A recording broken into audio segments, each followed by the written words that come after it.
بسم اللہ الرحمن الرحیم۔ شروع اللہ کے نام سے جو بڑا مہربان نہایت رحم والا ہے۔ اسکول آف اسلام کے تمام سامعین کو السلام علیکم ورحمۃ اللہ وبرکاتہ۔ آج ہم جس خواب کی تعبیر کے بارے میں بات کریں گے وہ ہے خواب میں الو دیکھنے کی تعبیر۔ الو ایک عقاب جیسا شکاری پرندہ ہے۔ حضرت دانیال نے فرمایا ہے کہ الو خواب میں بادشاہ قوی یا ہیبت ہے اور ہر ایک اس سے ڈرتا ہے، اور اگر دیکھے کہ اس نے خواب میں الو کو پکڑا ہے یا اس کو کسی نے دیا ہے اور فرما بردار اور متی ہے تو دلیل ہے کہ بادشاہ کا خاص مقرب ہوگا، اور اگر دیکھے کہ الو نے اس کو پکڑا اور ہوا میں لے گیا تو دلیل ہے کہ بادشاہ کے حکم سے سفر کرے گا اور بزرگی اور نام پائے گا۔ حضرت ابن سیرین نے فرمایا ہے اگر کوئی شخص دیکھے کہ الو کسی کوچہ میں اترتا ہے تو دلیل ہے کہ بادشاہ اس کے کوچہ میں آئے گا، اور اگر دیکھے کہ لوگوں نے الو کو مار ڈالا ہے تو دلیل ہے کہ بادشاہ مرے گا اور بادشاہ معزول ہوگا، اور اگر دیکھے کہ اس کو الو نے پکڑا ہے تو دلیل ہے کہ بادشاہ کی پناہ میں ہوگا، اور اگر دیکھے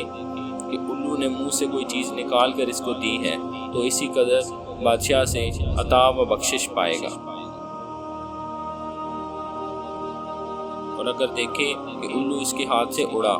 دھاگا یا کوئی اور چیز اس کے ہاتھ میں رہ گئی ہے تو دلیل ہے کہ بادشاہ اس پر غصہ ہوگا اور اپنے سے اس کو دور کرے گا اور اس کا کچھ مال لے لے گا۔ حضرت کرمانی نے فرمایا ہے اگر کوئی شخص دیکھے کہ الو سے شکار پکڑتا ہے تو دلیل ہے کہ بادشاہ کا مال اور خزانہ اس کے تصوف میں آئے گا، اور اگر دیکھے کہ الو نے اس کو چونچ یا پنجے سے مارا ہے تو دلیل ہے کہ اس کو بادشاہ سے زحمت اور بلا پہنچے گی اور اس کا مال ضبط ہوگا۔